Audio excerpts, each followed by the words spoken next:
everyone, Brittany Wolf here. We are back for chapter 4 of reading my book, Ticcing My Way Through Life. If you've been with me so far in this journey of reading my book aloud to my viewers, the last chapter we read was chapter 3, The Day My World Changed.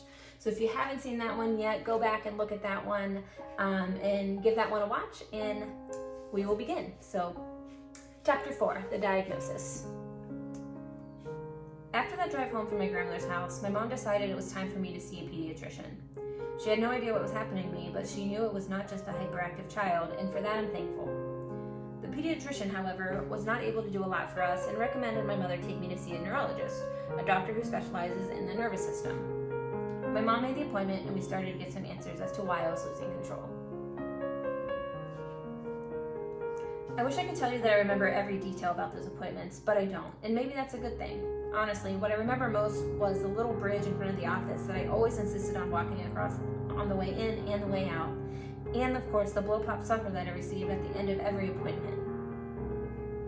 I know there were a lot of questions that my mom had to answer for me, and that I had to keep returning for a year so that my doctor could examine me and see if my symptoms persisted throughout that year, which they did.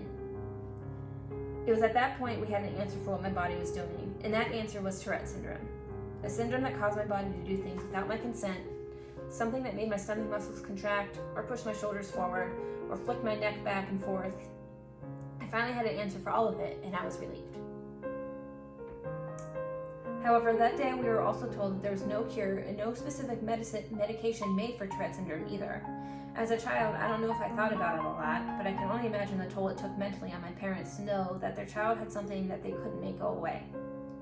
I know my mom was happy to have an answer, but nervous as to what the future would hold for me. With so many statistics thrown our way, we didn't know what to think going into it. But my mom never let that show. My father had a harder time accepting the fact that there could be anything wrong with me at the time. It was his enormous amount of love that put him in a small state of denial for a short period of time about the whole thing, but eventually he had to accept it as well. After my diagnosis, the whole family seemed to start researching what it was that was taking control of me. We learned that Tourette syndrome was a disorder that caused involuntary and repetitive movements and/or noises called tics. We learned that these tics could come and go throughout the years, and I could even develop new ones on any given day.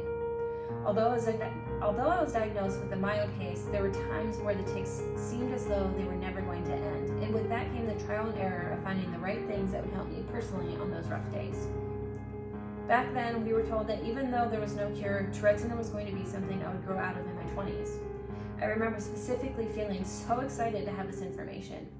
On those bad days where everything seemed to keep getting worse, I used to whisper to myself, one day these won't be a part of me anymore. I just have to keep getting through this, because once I'm an adult, I get to have my body back. I wish I could sit here and tell you that that was true, that my 20s came and went and my tics went with them. But here I am typing this book while slamming my hands and fingers against the keyboard during and in between my sentences. My constant companion is still with me over 20 years later and continues to show up at the most inconvenient times in my life. I wasn't one of the lucky ones that got to grow out of Tourette syndrome, but I am one of the lucky ones that gets to use this part of my life to try and help other people, and that's a pretty good trait if you ask me. Alright, I hope you enjoyed following along with chapter 4 with me of my book, Ticcing My Way Through Life. If you would like to purchase it yourself, which would be wonderful, you can buy it online anywhere books are sold. And if you do buy it, please remember to leave a rating and a written review. It helps authors like me so much.